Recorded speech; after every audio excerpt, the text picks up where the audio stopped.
శ్రీ మహావిష్ణువు కథ భాగం 1 ఆదిపురుషుడైన మహావిష్ణువు. శ్రీ మహావిష్ణువు అనాది నుంచే సృష్టి, స్థితి, లయలకు కారకుడిగా ఉన్నాడు. ఆయనకు శ్రీ మహాలక్ష్మీదేవి సహచరిగా ఉండి భక్తుల పట్ల కరుణతో ఉంటారు. విష్ణువు నారాయణునిగా పాలు సముద్రంలో క్షీరాబ్ధిలో శేషతలపైన యోగ నిద్రలో ఉంటాడు. ఒకసారి బ్రహ్మదేవుడు తపస్సు చేస్తుండగా మధుకైటభ అనే రాక్షసులు బ్రహ్మను హింసించడానికి వచ్చారు. అప్పుడు మహావిష్ణువు సుదర్శన చక్రంతో వారిని సంహరించాడు. భాగం 2 దశావతార లీలలు. విష్ణుమూర్తి భక్తుల రక్షణ కోసం పలు అవతారాలు తీసుకున్నాడు. అందులో దశావతారాలు ప్రముఖమైనవి. 1 మత్స్యావతారం. మహాప్రళయంలో సత్యవ్రత మహారాజు మనువును రక్షించేందుకు విష్ణువు చేప అవతారం తీసుకున్నాడు. 2 కూర్మావతారం.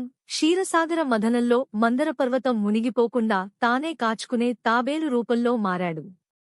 3 వరాహావతారం. భూదేవిని రక్షించేందుకు హిరణ్యాక్షుడు అనే రాక్షసుడిని సంహరించాడు. 4 నరసింహావతారం. భక్త ప్రహ్లాదుని రక్షించి హిరణ్యకశిపుడిని సంహరించాడు.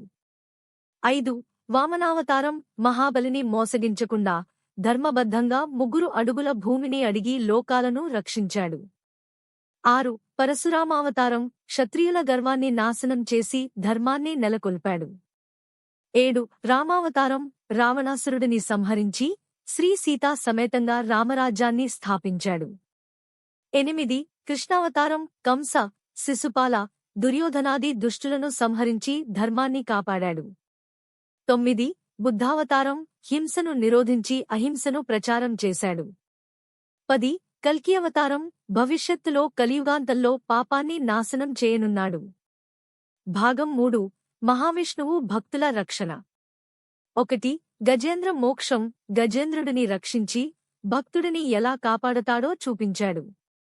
2 ద్రౌపదీ వాస్త్రాపహరణం. కౌరవులు ఆమెను అవమానించగా శ్రీకృష్ణుడు తన మాయా శక్తితో దుస్తులను కాపాడాడు.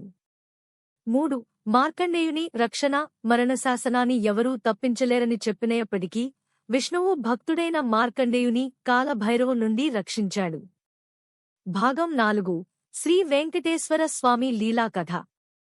శ్రీ మహావిష్ణువు తిరుమల కొండల్లో శ్రీ వెంకటేశ్వర స్వామిగా ప్రత్యక్షమై భక్తులను రక్షిస్తున్నాడు. ఆయన పద్మావతి దేవిని వివాహం చేసుకున్నాడు. కోటి జన్మల పాపాలను హరించే స్వామివారి తత్వాన్ని భక్తులు నమ్ముతారు. భాగం 5 వైకుంఠ ప్రవేశం. ధర్మ పరిపాలన అనంతం కాదు. కాలచక్రం తిరుగుతూ కర్తవ్యాన్ని నెరవేర్చేంతవరకు మహావిష్ణువు భక్తులను రక్షిస్తూ ఉంటాడు. చివరికి కలియుగం ముగిసిన తర్వాత కల్కి అవతారంతో లోకాన్ని శుభ్రపరిచి సత్యయుగాన్ని తిరిగి తీసుకువస్తాడు.